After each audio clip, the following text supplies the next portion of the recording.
Are you concerned about America's future? This nation still has tremendous power, but it is less and less effective in using it. Its influence and standing in the world are in decline. Its enemies are rejoicing over America's worst ever foreign policy maneuver. Domestic problems like family breakdown, race riots, and drug addiction are weakening the nation. America's survival is at stake, but its leaders are allowing hostile powers to take charge. Astoundingly, this trend was forecast thousands of years ago in the Holy Bible. America's stunning unwillingness to use its power was specifically prophesied. You need to understand why and what it means for your future. See how these events are happening just as God said they would, and how the perilous present is actually leading to a fantastic future. Next on The Key of David with Gerald Flurry. Greetings, everyone. Iran's General Soleimani is in the world news now, and he has been under sanctions by the U.S. to not leave Iran because of what? Well, because he's responsible for killing about 1,500 American soldiers, and so he's quite a target, or at least was, for the U.S. That all happened in the Iraqi war. But now the U.S. has made a nuclear agreement with Iran, and they've released $150 billion to the Iranians. But they've also lifted the sanction on General Soleimani. And now he's free to go and do as he pleases, even though he killed hundreds and hundreds of American soldiers. And they know it and can prove it, and yet they now free him to do whatever he wants to do. And so immediately he took off to Russia to purchase ICBMs, that is intercontinental ballistic missiles, that can carry nuclear warheads to all over the world, even to the U.S. And so he was in a big rush to get to Russia and purchase these missiles, which were also, the sanctions were lifted on that project as well. So Iran is now said to be 13 years from getting a nuclear bomb. Now, in the beginning of these talks, they even discussed Iran being 3 months from getting the bomb, and now all of a sudden it's going to be 13 years before they have a nuclear bomb. Now, they've violated over 20 agreements, nuclear agreements they've made with the inspectors that have gone in there. Every single one of them they've broken. Do you really think, does anybody really think that Iran is going to wait 13 years to get a nuclear bomb? This is something that is on the fast track. That's why General Soleimani went so quickly to Russia to make this purchase, because now they had a lot of money to spend, and they can spread their terrorism now around the world even more. And of course it becomes much more impactful when they get nuclear bombs.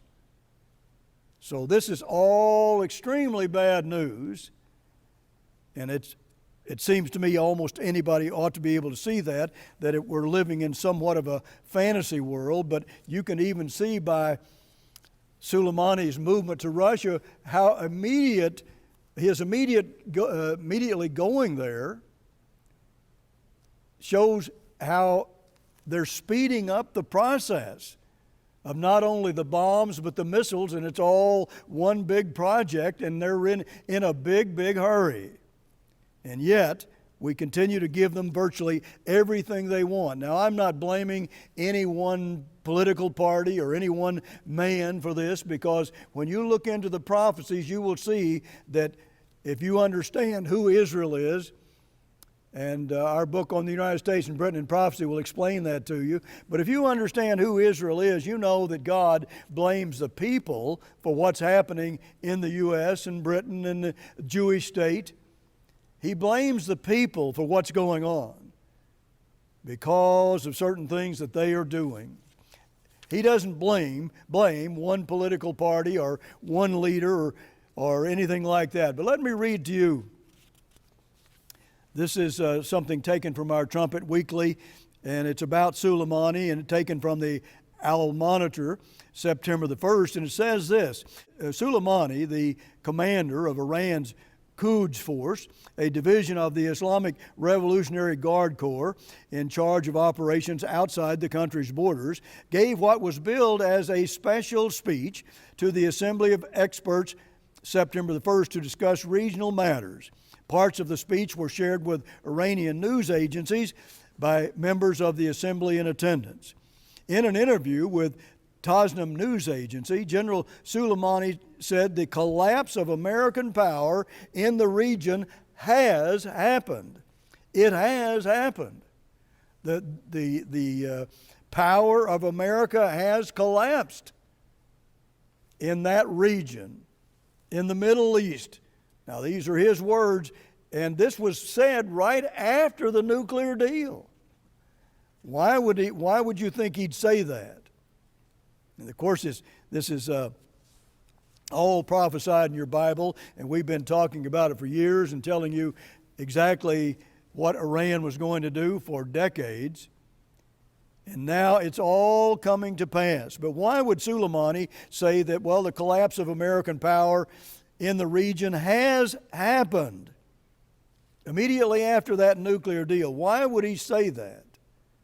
Well, it's because he sees even in those actions and even in making that nuclear deal that it was really like an American surrender. They just have collapsed. They're not asking for much of anything in return for what they're giving Iran, and they're giving Iran almost everything they ask for. Now, this is common knowledge, and we didn't even ask for our 4 prisoners there in Iran who have broken no laws, but they just decided they wanted to imprison them. And we wouldn't even ask for our own people, our own members of the media to be released. Now that is shocking and it's shameful. But look, there are prophecies in your Bible that says we're heading into a time when it's going to be the worst time of suffering ever on this earth, that there's never been a time like it. And it's talking about nuclear bombs and weapons of mass destruction. And we have been talking about that, so many years. And I hope that you'll write for the literature, because let me tell you, prophecies are being fulfilled by the bushel, it seems now, compared to the recent past. But look, there has been a collapse in America's foreign policy, and God has a different scenario about that than what most people have, or just about anybody you'll ever hear talk about it. But how many people really understand how terribly dangerous this nuclear deal is? And we're not talking about one political party or the other. We're talking about there's something wrong with America and Britain and the Jewish nation that God is very much upset about. Notice what it says in Leviticus 26 and verse 17. And I will set my face against you. Verse 17 of Leviticus 26. Verse 18, and if you will not yet for all this hearken unto me, then I will punish you 7 times more for your sins, and I will break the pride of your power. See, this is, God is talking about breaking the pride of our power, because our people won't hearken to Him. He's not blaming a political party. He's blaming all Americans and Britons and the Jews in the Middle East because they are the birthright nations and the scepter nation. If you understand what that means, you'll understand a great deal about Bible prophecy. But this is an end-time prophecy, and God says that He has broken our will. We have power. He says He'll break the pride of our power. We have the power, and God gave it to us. And now He has broken our will where we're afraid to use it. Amazing. how these things have developed in our lives. God said He would break the pride of our power, and we've got all kinds of problems. And I'll tell you, you need our book on the United States and Britain in prophecy, because we've sent out over 6 million copies of that book.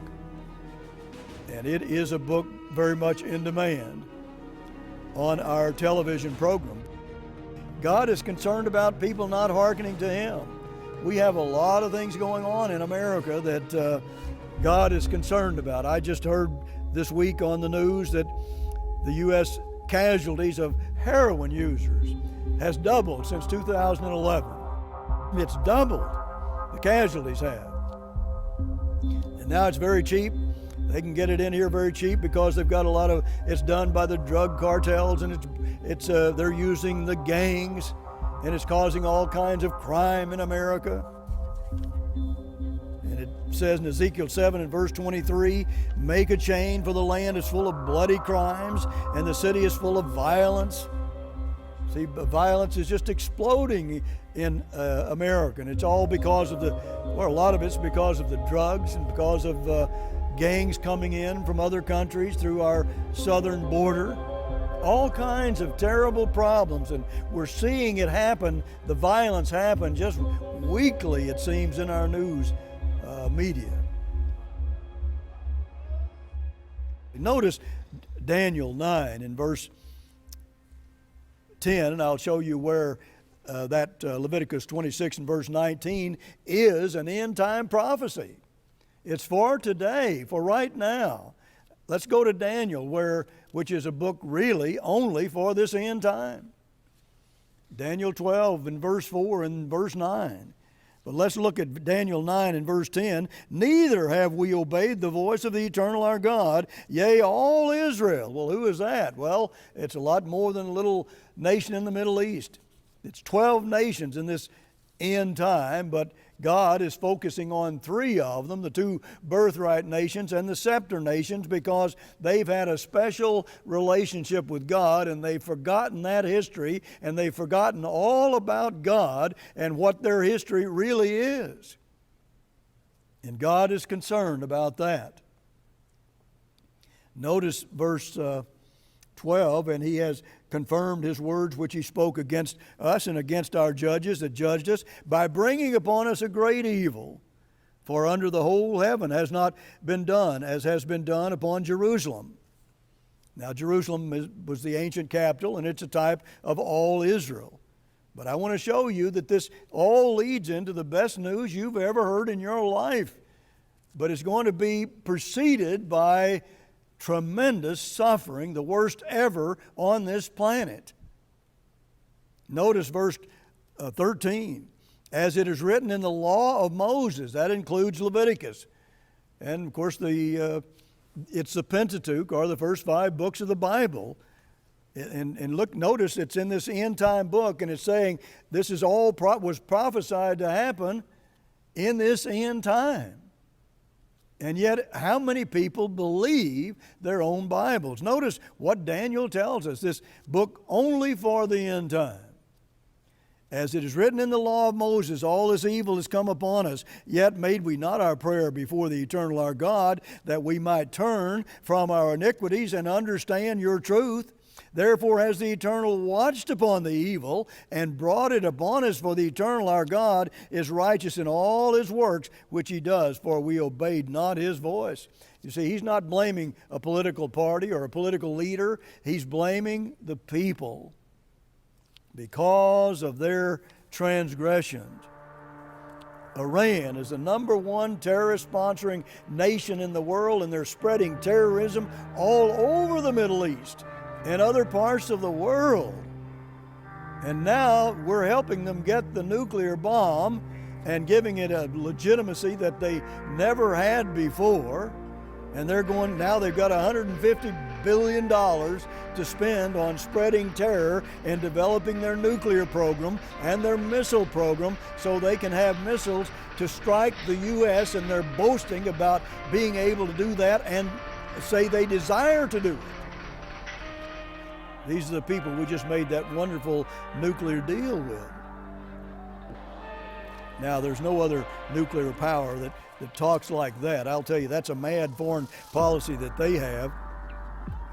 But as I've said so often, there's no other nuclear power on this earth like Iran. And they believe that the worse the violence gets, the more it will hasten the return of their version of the Messiah. They really believe that, and they act upon it. You can see it. That's why they're spreading terror all over the Middle East. Nobody else is doing that nearly as much. ISIS is certainly moving in that direction, but they're not the real power in the Middle East. It is Iran. And it's going to continue to be Iran until a European power destroys them. And it's going to happen very soon. Very, very soon. But if Iran's a terror without nuclear bombs, what are they going to be with nuclear bombs? That's why this nuclear agreement, I believe, is the worst foreign policy disaster ever made by America. Or the worst foreign policy deal, and it is just a massive disaster. And you're going to see it very soon.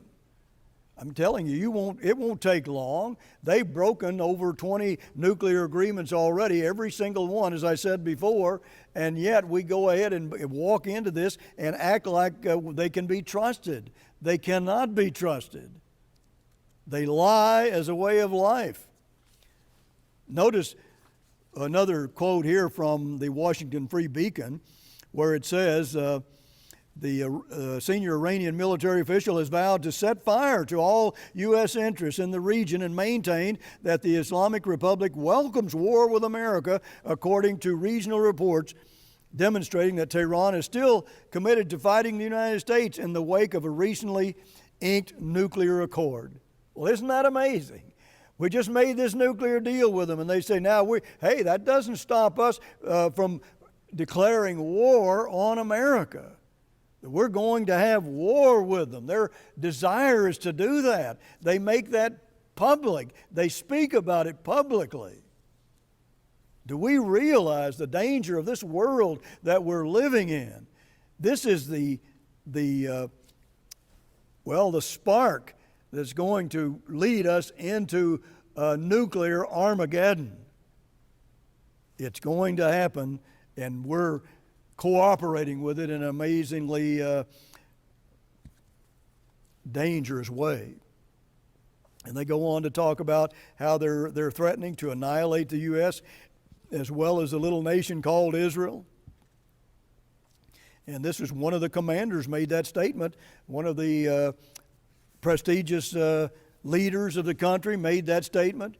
And he said, Salami, this is another man, but another high-ranking general, but he said that Iran desires a war with the United States. They desire it. And they're saying all this after the nuclear deal, and yet we somehow want to rejoice because we're successful in that deal. Amazing. Truly amazing. Well, if you look at ISIS, that's the Islamic State, they're also very violent and doing a lot of damage in the Middle East. And many foreign policy experts believe that they rose to power because of the collapse of America's foreign policy. Now, you can really trace it right back to that, what some commentators are saying. You can prove it. Let me just quote from Carolyn Glick from the Jerusalem Post, September the 1st. Here's what she wrote.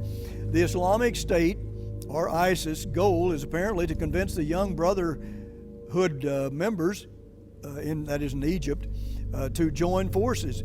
If the bid is successful, Egypt will become a tinderbox whose destructive force will be cataclysmic. And then she goes on to talk about within 5 to 10 years, Pakistan may have, this one study from Carnegie Endowment for International Peace said that within 5 to 10 years, Pakistan may have the third largest nuclear arsenal in the world, behind only the U.S. and Russia. According to the report, Pakistan is producing nuclear bombs 4 times faster than India. And And she said that the epicenter of Pakistan's nuclear work is in Baluchistan province. The Islamic State's popularity is high and growing in that area, as it is throughout much of Pakistan. And as a consequence, the danger that bombs they now build will fall under Baghdadi's control is real and growing. That is the head of ISIS, or the Islamic State. Now, we can think about that too. Well, think about all those nuclear bombs that ISIS could get control of. And of course, that in itself makes Iran much more urgent in developing their nuclear program. And everything is on the fast track. We can kid ourselves that it's not, but it is. And we haven't slowed them down at all. In fact, that nuclear deal is speeding up the process. And as I said, God blames it on the people because we have not hearkened to Him. There are over 100 prophecies that talk about all of these unfolding events, and yet people don't believe them. They don't believe God. They don't believe the Bible, which is Jesus Christ in print. They just don't believe it in most cases. But it's all coming to pass as we've been prophesying for some 60 and 70 years. Now that is the truth. That is the truth. And we have to realize that this is a terrible world we're living in, and ISIS has already used some mustard gas agents, and Syria has used chemical weapons. And this is a dangerous world. What are those people going to do if they get nuclear bombs or some nuclear devices? Then what are they going to do? Do we realize where this is leading in this world? Many authorities believe that all the refugees flooding into Europe are there as a result of our pulling out of Iraq. Then ISIS rose up and started a war in Syria and took a lot of land, and then they moved into Iraq and took a lot of Iraq and just took over cities that our soldiers had died to conquer. And you can trace the ISIS problem right back to us pulling out of Iraq, or ISIS gaining all that control in Syria. And now, do you know where most of the refugees are from going to Europe? From Syria. And most of them are not Christians, but they are Muslims, and that presents another problem because, well, there could be terrorists among them. Terrible things are happening in this world, and now most of them want to go to Germany. And Der Spiegel magazine, August 31st, talked about there was the many Germans in the past have believed or had the illusion that they could control that immigration. Now they see about 800,000 that Germany's about to take, it seems, and they see that they don't have any control of it. They're just flooding in there, and that's causing Germany to build up their military so they can stop that process on the seas. Now, Germany is known for starting World War I and World War II, and even the title of this article, and it's the Germany's Best magazine, the title is Dark Germany, Bright Germany. Boy, they know it could become a dark Germany. And it is going to become a dark Germany. We have also been prophesying that for 70 years.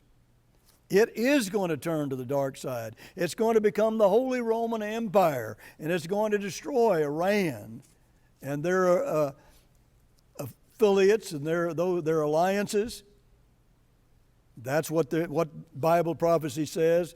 And look, the German people are known to get very anxious when they see a huge problem like that, and they will seek out a strong man for emergencies, and they now face an emergency. And Daniel 8 prophesies in verse 23 that there is going to be a strong man rise up in Europe and going to lead that European power to do a lot of damage in this world, more than anybody else in this end time. Now that is prophesied, and it's going to happen. And even this article talks about the people could very easily lose faith in the government and want a stronger government or a strong man. And this is all causing Germany and the Europeans to build up their nuclear power. But if you go on to Daniel 12, I'll just quickly read a little of this. It talks about, it shall be a time of trouble such as never was since there was a nation. Well, what is Daniel talking about? Daniel 12 and verse 1. Well, about the nuclear wars. That's what he's talking about. There's never been anything like it, but he goes on to say that God will deliver his people who are doing his work physically and spiritually. I mean, that's a wonderful promise that God has made to his people. And he says, now if you go and you get out there, and there's going to be suffering like never before, but if you get out there and you turn many to righteousness, you will shine like the stars in heaven forever and ever and ever. Now that's good news, because just after this terrible suffering that's never happened in a nation before, well, Jesus Christ is going to return to this earth. And if you read the rest of Daniel, you'll see that that's exactly what it says. See, there is a plethora of bad news, but it all is leading directly into the second coming of Jesus Christ. Until next week, this is Gerald Flurry. Goodbye, friends.